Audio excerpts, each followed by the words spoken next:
Fala, jovem investidor, seja bem-vindo ao meu canal. Hoje vamos estar comentando aqui sobre essa pergunta de um inscrito, onde ele pergunta o que eu acho do Banco Santander e, além disso, ele reforça que tem receio em se expor em empresas estatais e pergunta se eu acho um erro que ele não comprar Banco do Brasil. Então, basicamente ele quer saber se eu acho um erro uma pessoa não aportar no Banco do Brasil. Então essa pergunta do Banco do Brasil, vou deixar ela para o final do vídeo e vamos estar comentando a princípio sobre o Banco Santander.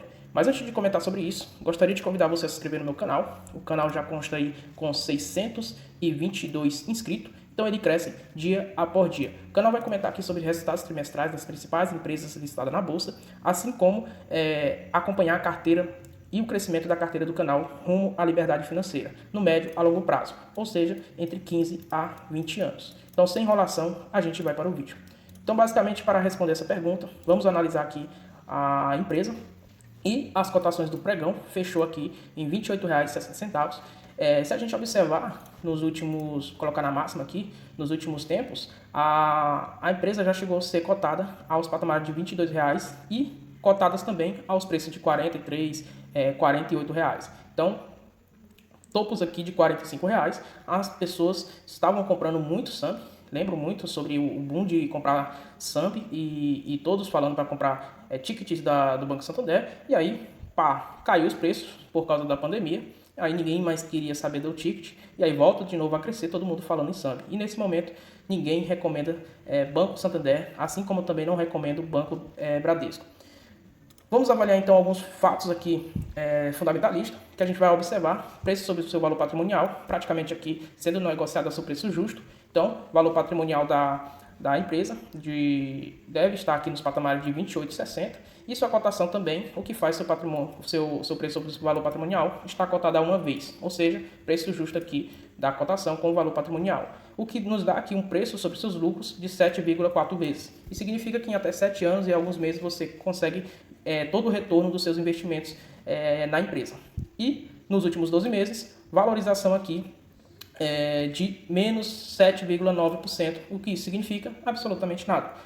Basicamente, o que a gente vai observar nas cotações é que fique aqui, o que interessa para um holder, né, é que fique aqui no preço atrativo para a compra. Então, só basicamente isso.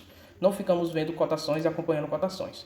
Outro ponto interessante, empresa ótima pagadora de dividendos, 7,6% de dividendo yield, distribuídos aí nos últimos 12 meses. Quando a gente observa alguns indicadores, como por exemplo o payout, então a gente vê que ele distribui aqui 60% de payout, a gente mostra o quanto a empresa ela gera caixa e distribui aqui e remunera seus acionistas. Outro ponto interessante que a gente deve avaliar é a dívida da empresa. E neste momento a dívida ela apresenta aqui uma dívida zero, ou seja, deve ter aqui um bom caixa disponível para fazer sua rentabilidade. E, falando em rentabilidade, 13,45% de ROI. Então, já vimos aqui patamares melhores. Se a gente comparar, por exemplo, com seus pares, o Banco Itaú e Banco do Brasil está tendo um ROI aí entre 17% a 18%, 19%. Então, realmente um ROI aí bastante abalado, bastante impactado aí, tanto do Banco Santander quanto do Banco Bradesco. Se a gente observar aqui, na média, o que o mercado esteve disposto a negociar sobre o seu preço, sobre os seus lucros, a gente vê que o mercado esteve disposto a pagar 9,86 vezes. E, neste momento, está sendo negociado a 7,53 vezes. Isso mostra que o papel pode estar barato, mas a gente vê que não está tão barato assim como apresentou-se aqui em 2021, onde estava sendo cotado a 2,1 vez os seus lucros. Outro ponto interessante, média do que o mercado está disposto a negociar, o seu valor patrimonial foi de 1,5 vezes o seu valor patrimonial. E, neste momento, está sendo negociado por uma vez. Então, realmente, pode mostrar que o papel está barato, mas não uma barganha, assim, vamos dizer, da Bolsa, mas, sim, um bom ativo que pode estar aí se apresentando aí barato. No final do vídeo, a gente vai estar fazendo o cálculo do valor intrínseco e vendo essa margem de segurança para ver se está tão atrativo assim ou não. Média do dividendo yield. A empresa então distribuiu 5% de dividendo yield nos últimos aí anos, se pegarmos a média de distribuição. E o boom começou em 2019, distribuindo 4%, depois 6%, 9% e agora 7%. Então, realmente a empresa ela distribui dividendos recorrentemente. Se a gente observar aqui, outro ponto interessante é as margens.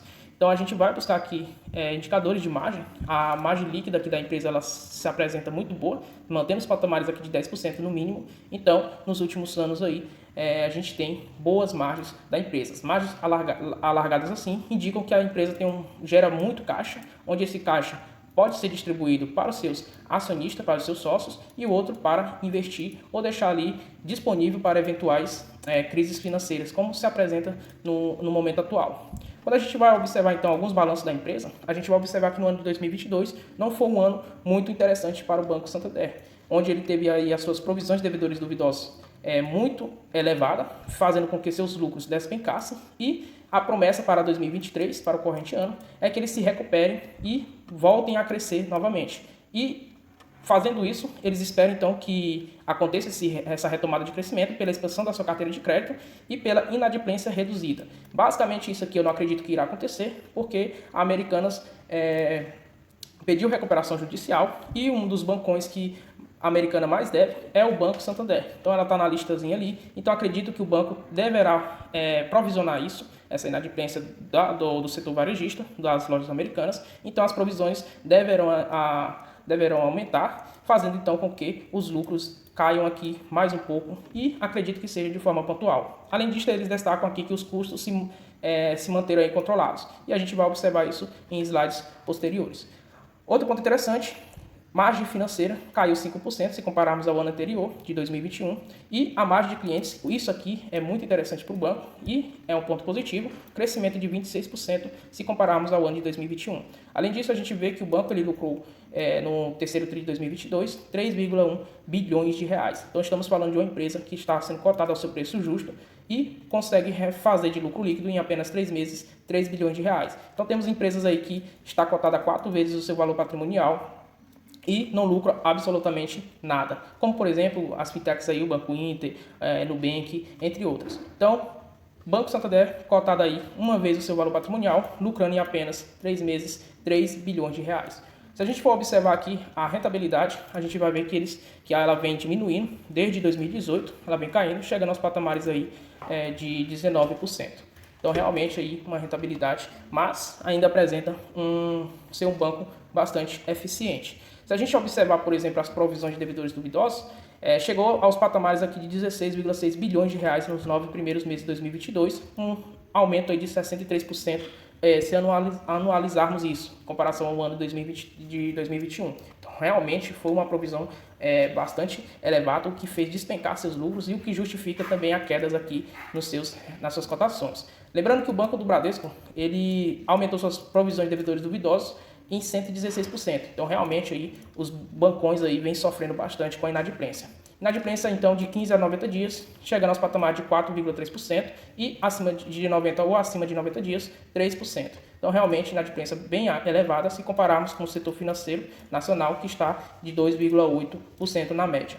Outro ponto interessante que a gente vai observar é o custo aqui de crédito, e a gente vai observar outro ponto interessante aqui na margem de clientes, isso que eu gostaria de trazer para vocês, onde eles cresceram aqui em clientes ativos. Isso aqui é importante porque não adianta ter uma base de cliente muito alta, sendo que não tem clientes ativos. E a gente observa aqui que houve um crescimento de clientes ativos de 6%, um crescimento bastante significativo, e crescimentos totais aqui de clientes, crescimento total de clientes de 15% se compararmos ao ano anterior.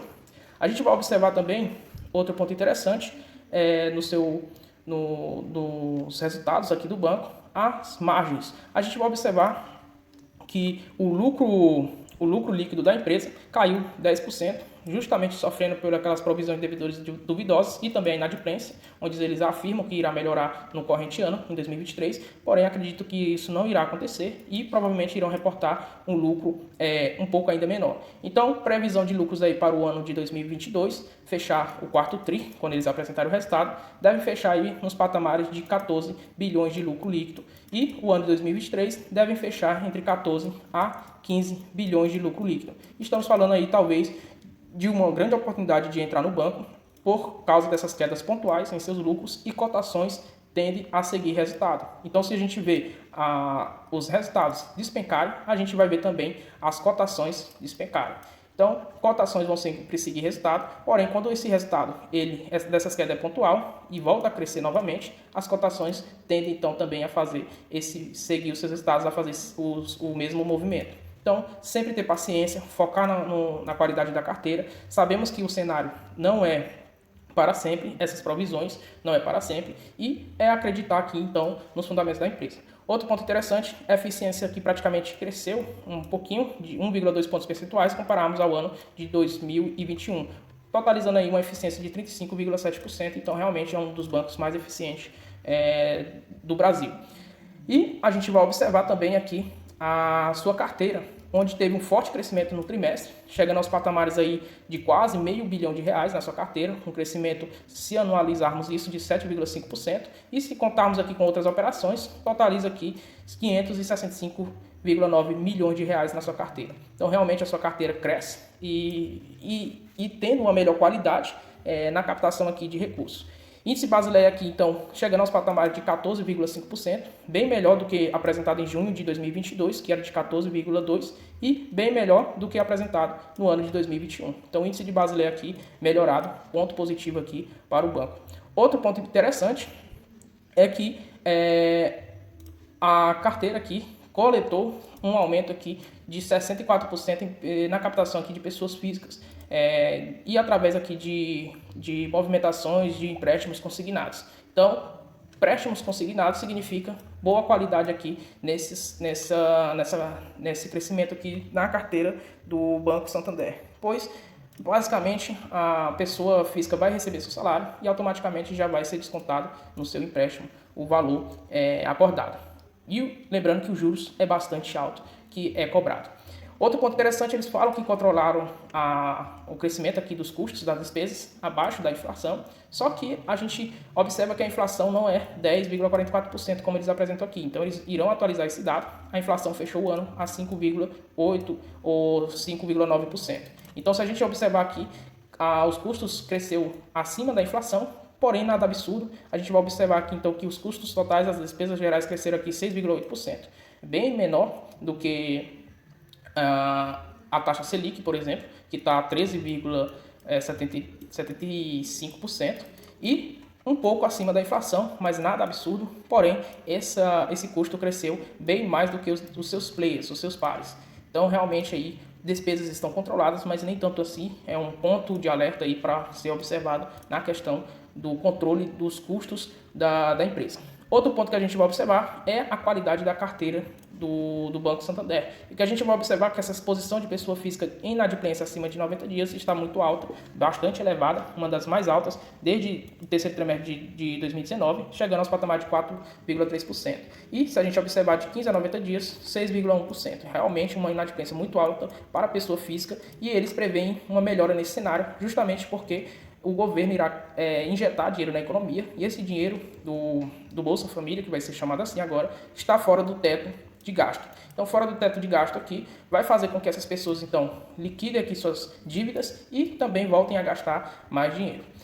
Então, prevê aqui diminuição na inadimplência de pessoa física, porém no varejo vai crescer um pouco, e o Banco Santander está exposto a esse setor, especialmente falando ali da Americanas. Outro ponto interessante aqui na conclusão dos seus resultados trimestrais é que eles falam aqui que o banco ele foi atingido muito sobre a elevação das provisões de devedores duvidosos. Eles falam que no 2023 eles esperam que essas provisões, que o índice de inadimplência ela possa ser reduzido. No entanto, acredito que isso não irá acontecer, porque enquanto a inadimplência diminui para a pessoa física, no varejo aumente. Então o cenário aqui do banco não deve melhorar no ano de 2023, mas deve se manter aqui estagnado, devendo apresentar um lucro aí entre 14 a 15 bi no corrente ano e distribuir bons dividendos também.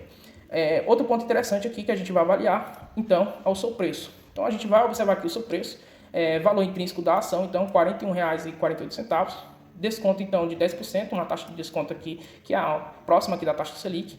Temos, então, valor intrínseco de R$ 37,33, se compararmos com as cotações atuais, temos uma margem de segurança de 31%. Isso significa que você está recebendo 31% de desconto ao adquirir a ação nesses preços. Lembrando que, na minha estratégia em adquirir ações para o longo prazo, eu invisto com uma margem de segurança mínima de 30%. Então, neste momento, se eu estivesse com o Banco Santander na minha carteira, provavelmente iria receber aqui meu aporte. Porém, neste momento, não acho ela tão atrativa. Acho que tem coisa melhor no mercado, como, por exemplo, a Odontoprev, 40% de margem de segurança, e o próprio Banco Bradesco, que apresenta aqui uma margem de segurança de 62%. Esses que estão em verde aqui, eu já possuo na minha carteira. Banco do Brasil, já respondendo a última pergunta do nosso inscrito, não investiria e não é um erro ficar de fora do Banco do Brasil, porque se você tem a possibilidade de obter duas empresas privadas uma está abaixo do seu valor patrimonial, sendo negociada a 0,83 vezes o seu valor patrimonial, e a outra está a um valor justo e é uma empresa para o longo prazo, que apresenta bastante lucro e está te dando 31% de desconto, faz todo sentido você ter as duas empresas na sua carteira e ficar longe de bancos estatais, se caso você não queira correr esse risco político dentro da empresa. No entanto, neste momento, se você mesmo assim quisesse comprar ações do Banco do Brasil, particularmente eu não compraria, porque apresenta uma margem de segurança apenas aqui de 21%, com essas altas, onde as suas cotações chegam aos patamares aqui de R$40. Então, quando todo mundo quer comprar, é quando a ação chega no topo. Então, quando estava aqui a R$30, ninguém queria comprar, é um banco ruim, tem um risco político, Lula ganhou a eleição e o banco vai virar pó. E aí, quando chega a R$40, vai chegar a R$45, aí todo mundo está dizendo que é a melhor ação da bolsa e querem comprar. Realmente eu não entendo isso, essa loucura de comprar na alta e vender na baixa. Então, Banco Santander vale a pena, tem um bom ponto de entrada aqui, 31%, tem uma boa margem de segurança, porém, eu acredito que tem empresa melhor no mercado aí disponível para você aportar, como por exemplo, Banco Bradesco. E sobre Banco do Brasil, neste momento acredito que não seja uma boa oportunidade. Lembrando que o vídeo não se trata de uma recomendação de compra ou de venda. Então era isso, pessoal. Espero que vocês tenham gostado do vídeo. Se inscreva no canal, compartilhe o vídeo com amigos e familiares. Se você gostou do vídeo, o vídeo te ajudou a entender, a avaliar uma empresa, a entender, te contribuiu de alguma forma, por favor, deixa aquele like, ajuda a gente a impulsionar ainda mais o vídeo. Então era isso, pessoal. Até a próxima.